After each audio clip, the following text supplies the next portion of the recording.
쓰레기 버릴 때마다 분리수거 열심히 하는 분들 많으실 텐데요. 하지만 실제 재활용되는 건 버리는 양의 절반 정도라고 합니다.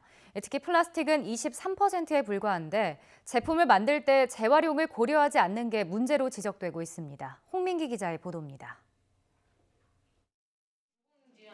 서울 강북구에 사는 주부 이상미 씨는 재활용 쓰레기 분리수거에 수고를 아끼지 않습니다. 페트병은 비닐 포장지를 일일이 떼어내고 즉석 밥과 배달 용기는 설거지한 뒤 버립니다. 마음이 부담스럽죠. 불편하죠. 이웃이 무심코 버린 페트병까지 대신 분리수거할 정도입니다. 대한민국 모든 쓰레기가 다 분리배출해서 버린 쓰레기가 자원이 됐으면 좋겠고요. 자원화되는 재료로 사용을 하거나 그러면은 가장 좋겠죠. 가정에서 버리는 재활용 쓰레기의 80% 이상이 수거될 정도로 우리나라 분리수거 참여율은 세계 상위권입니다.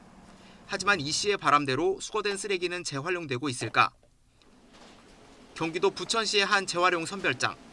밀물처럼 밀려드는 쓰레기 더미 속에서 직원들이 재활용 가능한 물건을 골라냅니다. 나머지는 매립하거나 소각합니다.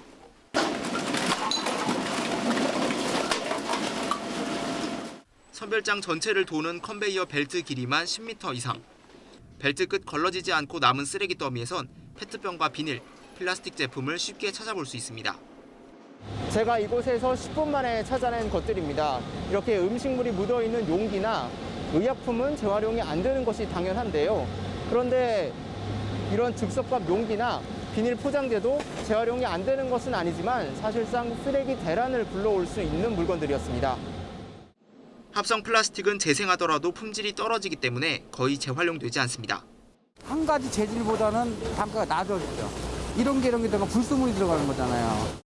코로나19로 재활용 쓰레기가 넘치는 지금은 가치가 더욱 떨어졌습니다.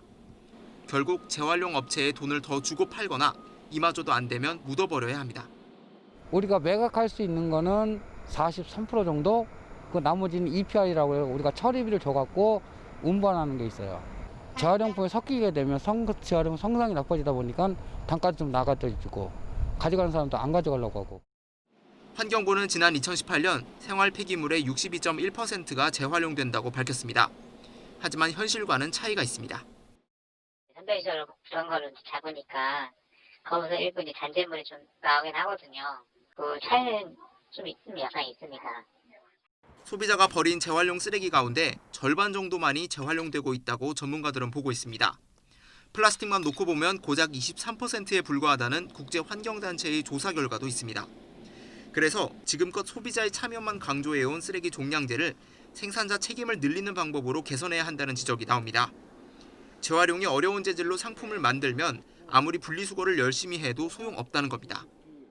25년 동안에 우리는 소비자들 보고 재활용품 분리배출을 열심히 해. 그러니까 분리배출되는 양이 많아지게 되면은 재활용이 잘 되는 것으로 착각을 했다는 거거든요.